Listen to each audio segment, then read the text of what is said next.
Қайырлы күн достар, сіздерді де кешкі асқа қандай тағам жасайым деген ой мазалап жатса, осы тамақты жасап көруге кеңес беремін. Бұл өте жеңіл әрі қарапайым жолмен үйдегі бар өнімдермен дайындауға болады. Алдымен картопымызды жуып, сыртын ашымаймыз, тек қана жақсылап жуып алсақ жарайды. Және де осылай ұзынша бөлшектерге бөліп шығамыз. Өте қалыңда, мықты жіңішкеде болып кетпеу керек. Дәл осы видеодағыдай кесеміз. Енді олардың үстінен салқын суды құйып, газда осылай қайнататын боламыз. Ұзақ қайнатпаймыз, тек қайнағаннан кейін 3-4 минут қойып, алып тастаймыз. Суын төгіп, ыссы күйінде үстінен шым-шым тұзымызды және де құрғақ сарымсағымызды қосамыз. Осындай мен зелендер қостым. Укроп, петрушка, құрғақ түрін.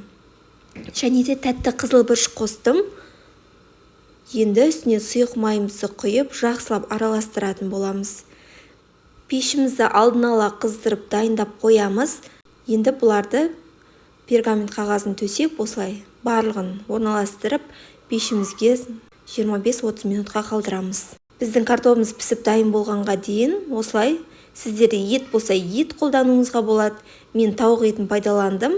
Туралған тауық етінің үстінен соя соусын қосамыз. Және осылай бір жуаны алдын ала турап, кезек-кезек осылай көкөністерімізді қосатын боламыз. Жақсылап қуырып аламыз. Енді үстінен тұзымызды, қара бұрыш, қызыл бұрыш, қалаған дәмдеуіштеріңізді қоссаңыздар болады. Енді бетін жетер-жетпес қылып су құямыз. Енді гарнирімізді дайындаймыз. 2-3 ас қасық сұйық май құямыз. Мен күрішімді алдын ала жуып, кептіріп алдым. Енді оны қызып тұрған майымыздың үстінен салып, 2-3 минут осылай қуырып аламыз. Содан кейін үстінен қайнап тұрған суымызды құямыз. Күрішіміз батып тұруы керек. Үстінен тұзымызды салып, араластырып, астын жай отқа қойып, 30 минут бойы қақпағын ашпай жауып қоямыз.